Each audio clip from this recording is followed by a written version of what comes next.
كنت قبل كده نزلت فيديو عن سعر اللحمة، فكان في متابع كده جزاه الله كل خير بعتلي كده كومنت وقال لي ايه، قال لي خلي بالك ان حضرتك ان الختم الاحمر المربع بيبقى غير الختم الاحمر المدور.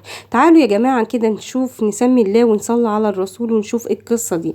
ده طبعا اللحمه اللي انا كنت مصوراها، اللي ما شافش الفيديو يروح يشوفه.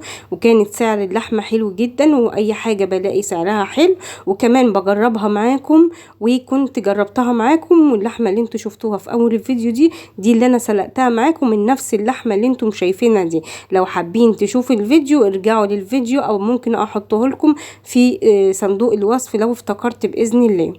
يلا بقى نسمي الله ونصلي على الرسول ونشوف ايه حكايه الختم المربع والختم المدور. اوعى حد يضحك عليكي وانت رايحه تشتري اللحمه ويقولك دي صغيره وهي بتبقى كبيره. طب نعرفها ازاي يا ام هيا ان هي صغيره او كبيره؟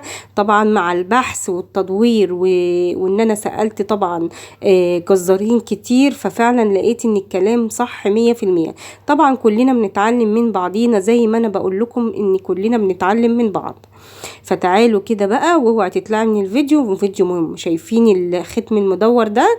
الختم المدور ده كده معناه ان اللحمه دي صغيره، وجيبيها وهي وانت مغمضه. بس اهم حاجه اهي ده الختم المربع.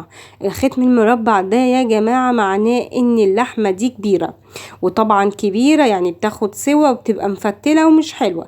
تعالوا كده هنعمل مع بعض ونسلق اللحمة اللي بالختم المدور، ونشوف كده اللحمة دي هتاخد مني سوا قد ايه.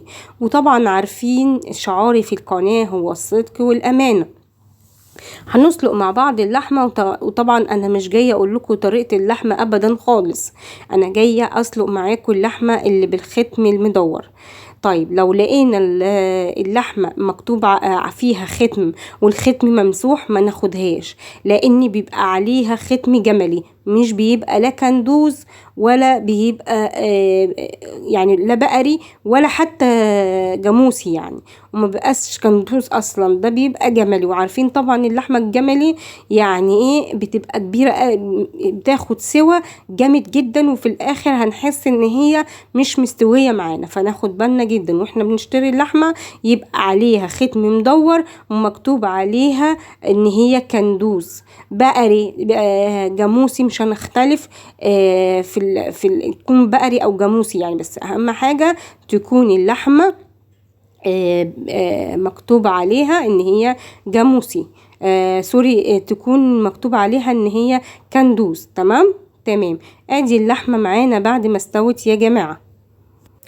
وبكده زي ما وريتكم كده، لو عجبكم بقى الفيديو ما تنسونيش في اللايك والشير والسبسكرايب، واي سؤال عايزين تسألوه اسألوه لي في الكومنتات وانا هرد عليكم على طول. باي باي.